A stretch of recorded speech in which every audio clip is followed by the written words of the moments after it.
Now, the final weekend of the Premier League is over. Manchester City have been crowned champions for the 4th year in a row. That's never been done before, and there have been many great sides managed by Alex Ferguson, Bob Paisley and Arsene Wenger, indeed, great coaches. But this is a new record, and Arsenal were very valiant and made it all the way to the last game. But they needed West Ham to get a result in Manchester, which was highly unlikely, many people thought. Although Arsenal did what they had to do, which was win against Everton. And I'm joined now to discuss and look back on the season, including the departure of Jurgen Klopp from Liverpool, by John Giles and Liam Brady. John, an amazing achievement by City and Pep Guardiola to go and win 4 successive Premier League titles. The game is very competitive now, but Guardiola will take his place, if he hadn't already secured it, among the great coaches. Would you agree? Oh, definitely, Eamon. I think he's the only one to do 4 in a row. Yeah. I mean, 3 in a row is a hell of a run. But to get 4 in a row, and the manner in which they won it this year, Eamon, has been very, very good. Like even the run in, and as we saw 4 matches ago, Liverpool were involved in it at that particular time. And they went to Spurs and won, Fulham and won, well away from home, and won again yesterday. I thought, if you're looking at a match yesterday, and it was your team, or you were playing in that team, that's the way you would want to do it. Yes. They didn't really give West Ham a kick of the ball. No. Every time they didn't have it, they were getting it back. They were using it, won it well. So it was the way to win a major trophy for the 4th time. It was excellent. Yeah, Liam, obviously we'll come to Arsenal in a minute because they've had a great season and Arteta has done a really good job there. But you have seen it all, and John, of course. This is a remarkable achievement, and new stars emerge. In this case, Phil Foden, I think he's Footballer of the Year. He's only a young lad. He's a Manchester lad. He scored the first goal yesterday after a couple of minutes. You'd have to tip your hat to Pep Guardiola, and I have been one of those people who've been a bit sceptical of him.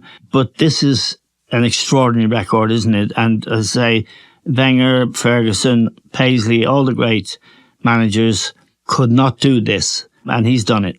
He has, Eamon, and you mentioned Phil Foden. Now, there's a player that burst on the scene about 3 seasons ago, but Guardiola has improved him season by season, and he's been absolutely wonderful this season. Making goals, scoring goals. Top player, and that's what Guardiola does. He's been able to change his team. He's let players go, important players like Gundogan's gone, and seamlessly he replaces them. Yes. So, a remarkable achievement, and they play great football as well. They're great to watch. Bernardo Silva and De Bruyne, and of course Haaland. His second season there, he's probably going to won the treble last year. He's probably going to win a double this year. Yeah, and the Golden Boot, because he's scored 27 goals this season, including 4 last weekend. So the 2 seasons he spent in the Premier League have shown something quite remarkable, John. There was some criticism from Roy Keane about his general play, but his goal scoring is something we haven't seen the likes of for a long time. No, he was absolutely great, and I didn't agree with Roy Keane's criticism of him because I think goal scoring is the hardest thing in football. It sure is, and you know what I mean. You live with people, Eamon, who score goals. Yeah, you don't. Like if he's dashing around the midfield and chasing around, and he wouldn't be in the position to score the goals that he scores. Yeah, like you go back in time, like in my time, in our time, it was Jimmy Greaves doing it. And what they used to say about Jimmy Greaves and people like Jimmy, all he does is score goals. As if he's supposed to be doing anything else. Yeah. And because it's the hardest thing in football. And funny enough, he didn't play well yesterday, Haaland, by his own standards. Yeah. But he left it to the other, like, as you say, with the young lad coming in now, Foden. excellent name, and he's on his one. His next step is greatness if he looks after himself. And I'm sure he will. But he's on the step now to greatness because of the things that he can do. And I think he's only 22 now. But I thought it was a great display by City on the run in and in the match yesterday. You play. They're from Guardiola's point of view. The players played the way a manager wants them to play. When they didn't have the ball, they were getting it back. Then they were using it. Then they were scoring goals. It was an excellent display. And as you say, four on the bounce, Eamon, is incredible. Yeah, and De Bruyne, who is such an important player for the team, and indeed for Haaland, because he makes a lot of his goals, he missed half the season. And yet, it didn't put a stop to their gallop. They end up with 91 points again, which is an incredible total. And, I mean, as an Arsenal man, an Arsenal legend indeed, you've had a close-up look at it, and they did really well, Arsenal. They finished 3 points behind them, actually 2 points behind them, with superior goal difference. They couldn't afford to make a mistake, in Arsenal, and they did about 5 weeks ago when they lost at home to Aston Villa. I think that was a nail in the coffin, if you know what I mean, because you always fancy City once they get going and get on one of these runs. They just they can beat anybody. They can beat everybody. I was actually hoping they'd stay in the Champions League. When they went out to Real Madrid, maybe another 2 games. Very demanding. He wanted to win the Champions League as well. Pep Guardiola. That might have helped Arsenal. They might have been a bit tired in going into some of the games, but when they could get their rest in between games, he has such a strong squad. As you say, he went half the season without Kevin De Bruyne, but once De Bruyne came back and was playing, you kind of knew the writing was on the wall for Arsenal. There's some team. I think what you have to say though, Eamon, and I hope this doesn't sound like sour grapes, we're hanging on years to find out, what's been going on at City. And they've got so many of these. They've got 115 charges. Yeah, and I think it leaves a sour taste in the mouth when you see teams like Everton getting punished with points. And Nottingham Forest getting punished with points. And nothing seems to be happening, City. And I think the Premier League have got to address this situation, quite honest. We want to know what was going on. And because this hasn't happened. They've built this over a number of years, since the Abu Dhabi people came into City, Yeah. And if the foundations were laid with misdemeanors and things they shouldn't have been doing, well, we need to know. Yes, and it's just for listeners to understand what we're talking about. The Premier League rules mean that you cannot really spend more than you earn.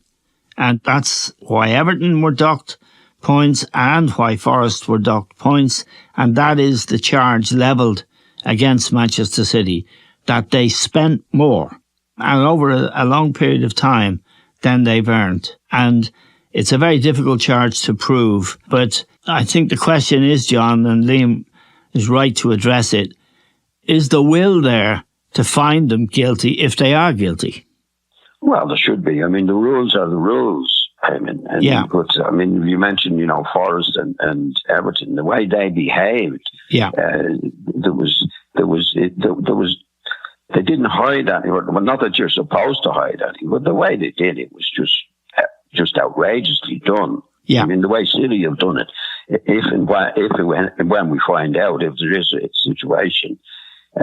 They did it in a way that was very, very difficult to prove. That's what it looks like at the moment. Yeah. But I don't like taking it away from Guardiola what he did. You still have to do it. I mean, if you look at Chelsea, the money they've spent on players, Manchester United, the money they've spent on players, and they haven't done anything. You still have to do it. But the rules are the rules, and everybody should abide by the rules. It should be a level playing field. Liam, let me ask you about... If we ever find out whether City did it or not, I mean, they're a long time looking at it and they haven't they haven't seemed to find anything out about it. Yeah, well, I mean, they're dealing really, Liam, with Abu Dhabi, which is a nation. And it is the ruler of Abu Dhabi who's only seen them play a couple of times. But they've been funding this for 10 years or more now. And it isn't just Pep who won the championship. Mancini did it and Pellegrini did it before him. So there's a lot there to investigate. Let me ask you about Declan Rice, Liam, and the effect he had on Arsenal. They paid 100 million for him last summer. And that's a big sum for anybody. And Arsenal haven't been known to be big spenders, even in Arsene Wenger's time.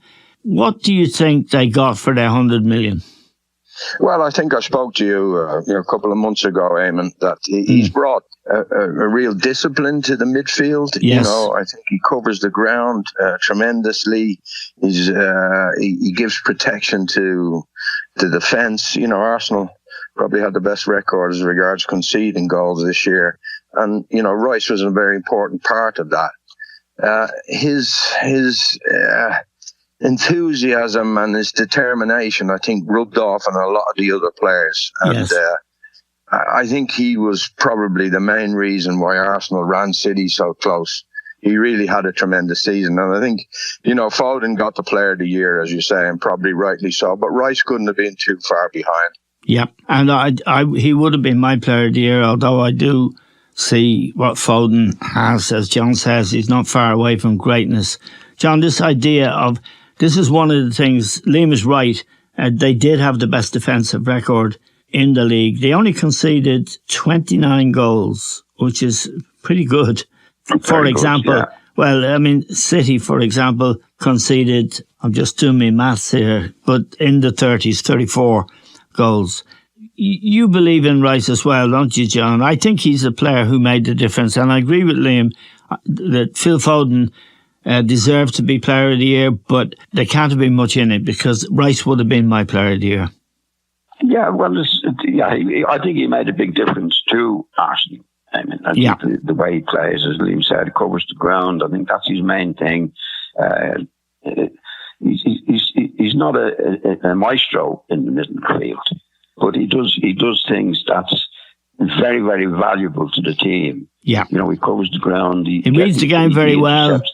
He reads it well. Yeah, I find with him, in terms of, and I'm being very critical now, is when they have the ball.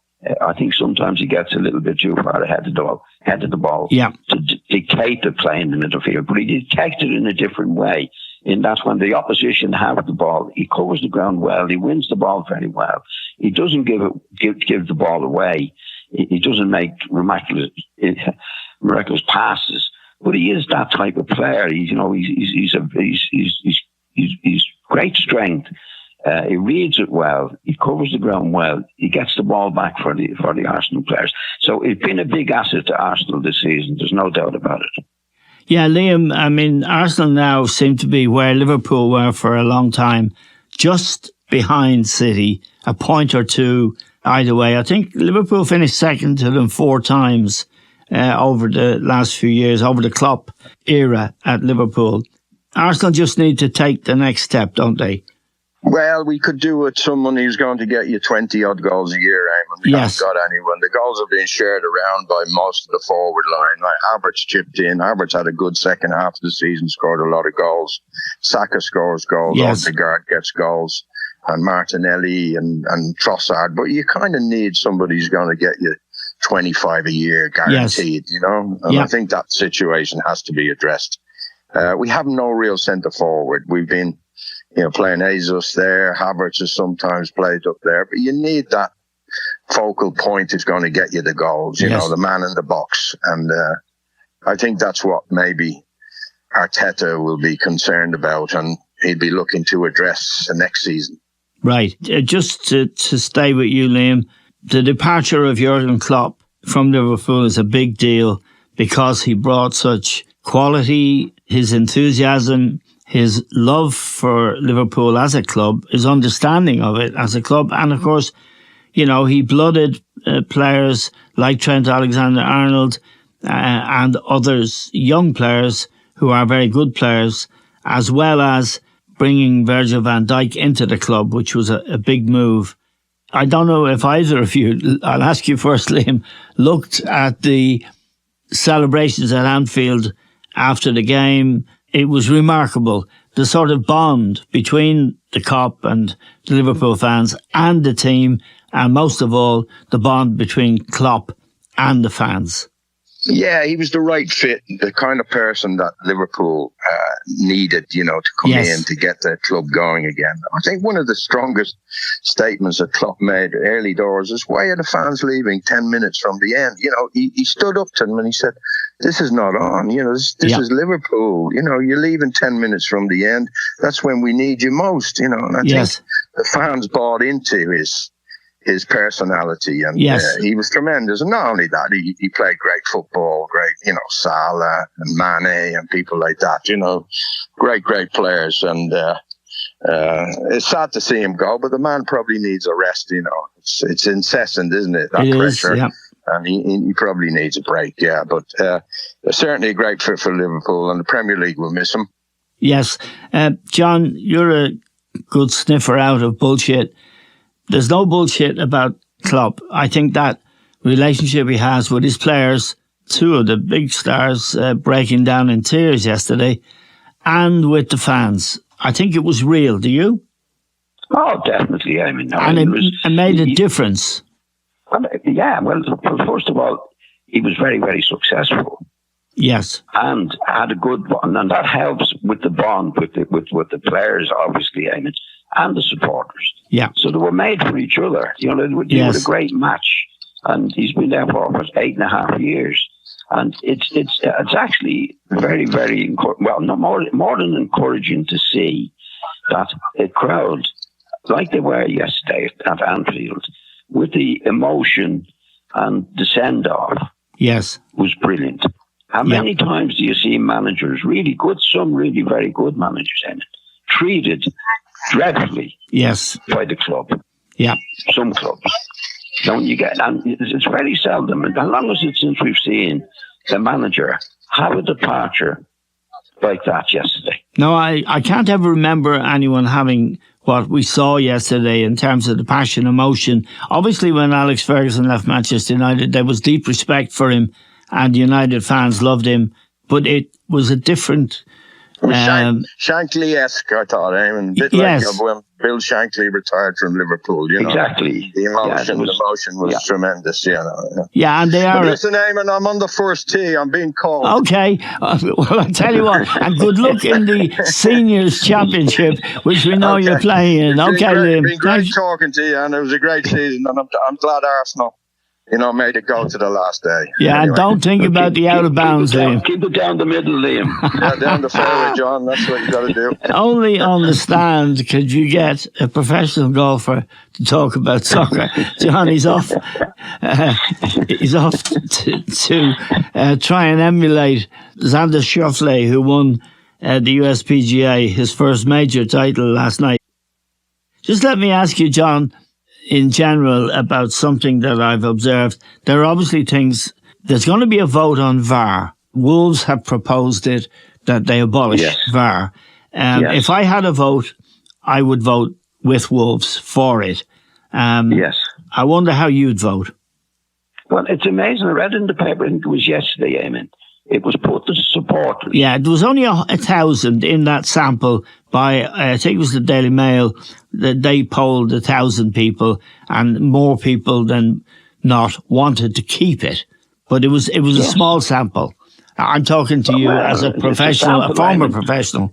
Yeah, but it's the same, it's a sample. If you ask more, 1,000 people is a fair amount. And anyway, but the supporters, you see, I think what's happened with the clubs a lot, any time it went against them, the managers, there was murders over it. Yeah. There was murders over it. When it went for them, there was never a mention. If you look back over the season, and any of the managers that it went outrageously for them never said a word. No. They never said, that wasn't fair today. They all took it. And Wolves particularly had some really bad decisions against them. You remember the one at Old Trafford when the goalkeeper gave a penalty away? So and they had a few others. But I was very surprised to see that the supporters. What do you think? If you were playing now, imagine yourself or managing, both of which you did at the highest level, would you want it kept or got rid of? I don't know if I was involved in it, Eamon, and had decisions against me. I would be very inclined to say get rid of that stuff. I'm not in that position now, and you're not in that position now. I think if they give it up altogether, there will be murders. Right. Why? Because the referees will make the same decisions, and it'll be for and against. Yeah. They won't have any help in it whatsoever. I think VAR is just an instrument. Yeah. But what has happened to it, in my opinion, it's the people that run VAR, not the clubs, the people that run it. Yeah. They bring in situations that are absolutely ridiculous.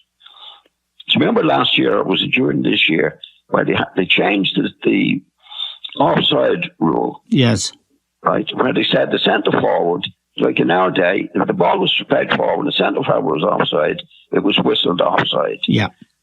Now, whether they stopped, what they did with that, it caused an awful lot of trouble. I think it was in the Manchester derby, where the centre forward, if he was offside, he wasn't given offside unless he touched the ball on the way to the goal. Yeah.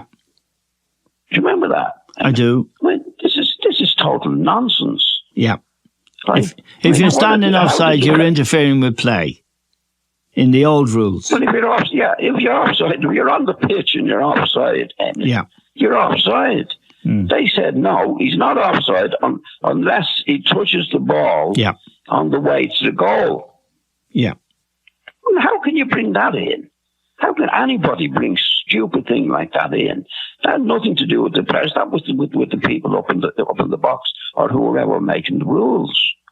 Now, you know the handball rule. Yes. Now, it's like in our day, it had to be intentional. Yes. To handle the ball. Yeah. And now that we see lads now, and they're getting up to head the ball. Arms have to be in the place that they're in. Hits their arm, it's a penalty. Yeah. But it's a free kick. I mean, these rules have been brought in by people who don't know anything about football. Yeah. That's what's happened to a lot of VAR, in my opinion. But you're for keeping it. I think that's where you're going, isn't it? I would certainly have a big meeting about it by people who know what they're talking about in football, ex-footballers or referees that were of the respect, not the people who are bringing in the rules that's ruin VAR. Because if we stop VAR, I mean, the rules are still going to be there, and the contradictions and the various situations. I think it'll be worse than VAR. I think VAR should be looked at again by people who really, really know their stuff about the game, what the game is about. That's what I think. And I think it would be a big help. I wouldn't get rid of it, Eamon, to be quite honest, but I wouldn't leave it as it is. Right. No, and my own view is I would get rid of it because I think it intimidates referees in particular. There's another mad rule where if you're offside and you get the ball, the linesman doesn't put his flag up until the move has been completed. Now, that's crazy. And it can lead to people getting injured because they make tackles or whatever. There's a lot wrong with football, and VAR was introduced to try and make sure justice was done. I would keep it for the goal line technology where the referee on his watch. That's the thing. And I would also keep it for offside, where you can draw lines and you can make a definitive judgment. But there's tackles I see that are really bad that guys get away with, and there's. Yeah, but that's not VAR, Eamon. No, I know it is VAR. It is VAR, John. I think they're intimidated by. I see tackles now over the top of the ball, particularly on ankles, that really are harmful, and they get away with them. At the same time, I see innocuous tackles that aren't going to. I mean, just let me hold you. How are they getting away? Say the referee gives a free kick for that. I think the referees it's the referee's job. I think they're intimidated by the guys upstairs, John. Well, then, Damon, what we've got to do then is get rid of the guys upstairs. Well, that's getting rid of VAR. Well, it's not. I mean, if it's the guys upstairs who are not given the free kicks and the referees are scared of it, that's not VAR. That's the fellas upstairs. But the fellas upstairs are VAR. They are the video assistant referees. No, that's what VAR means. They're the ones who are judging VAR. And VAR is something that shows us something. And it depends how you interpret it. The guys upstairs, I don't think... Look, if you go back to the match at Old Trafford with the Wolves goalkeeper... Yes. So we get Wolves and the Manchester United goalkeeper... I smashed into him, yeah. Bashed into it, yeah. Right? That Nothing. didn't go to the referee even. No. There was two lads upstairs. They had the option. Gave that decision. Yeah, but they had the option. And the people who are making... What the option is... What option do they have? I'll tell you what the option is. They can say to the referee in his headphone, we think you've missed a clear and obvious foul. And that means that's what VAR was for originally. It was for correcting clear and obvious mistakes by the referee. Exactly. Yes, I agree with that. So in the case of that, where the Onana, the Manchester United goalkeeper, come out and clattered the Wolves forward, they should have got in his ear and said, look, there was a foul there. It should be a penalty. Would you like to go to the screen beside the pitch and have a look yourself and see if you change your mind? And they didn't do that on that occasion. And that's exactly. But they should have. So they made the mistake. Yeah, but they were responsible for that, not the VAR or the referee. But John, they are VAR. They are the operators of VAR. The first thing they should do is let the referee have the decision. The VAR's there to help the referee. Not them to make the decision. The referee to make the decision. In that particular case, John. They didn't do that. The referee on the pitch made no decision. No, because he wasn't asked to make a decision. And that's a failure. That's what's ruining VAR. I mean, but that's a failure of the it's a failure of the referees upstairs. The referee, there is a referee in charge upstairs. Exactly, the two guys upstairs. So that's why it doesn't work, John. It's not the technology. Because they're not making it work. Because all they've got to do is say the rule should be they're helping the referee. Referee, I think that you missed it, Rick. Have a look at the thing. Have a look at it. Yeah. They didn't. They made the decision. That's right. But it didn't work. Well, what you do? But that's not the actual VAR situation. That's between the officials that's doing it. Oh, geez. Why the referee should be in charge of the situation? The referee sometimes misses obvious fouls, penalties, offsides. That incident with the Manchester United goalkeeper, which is horrendous, punched a guy in the head. Yes. And immediately the referee did nothing because he didn't think it was a foul or he couldn't miss it. No, because the referees know there's no way. Let me talk you through that. Let me talk you through, John. The guy upstairs, the referee in charge upstairs, right? He's a Premier League referee. He is the person who can only advise the referee on the pitch. I think you've missed something. I think you've made a mistake. Yes, have a look at it. Will you go to the screen and have a look at it? Yes. So... he didn't do that. No, in that instance, he didn't. And that's a biggie. I mean, so he made a mistake. He was the VAR official. He did a mistake, and I think the guys upstairs are making the mistakes. But they're part of the VAR system that I want to get rid of. They shouldn't be, though, Eamon. Well, who's going to make the decisions? They should be helping the referee, and any situation where there's a doubt, Mr. Referee, go and have a look, and you make the decision on it. Okay, Chief. We'll see what happens. Okay. We'll see what happens. Once we get into VAR, I mean,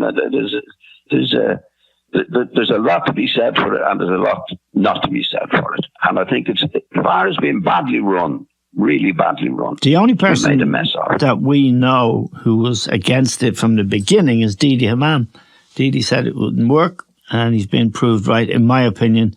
And we'll see what happens when they have the vote. But John, we're very grateful to you for joining us today, and to all our listeners, thank you for joining us.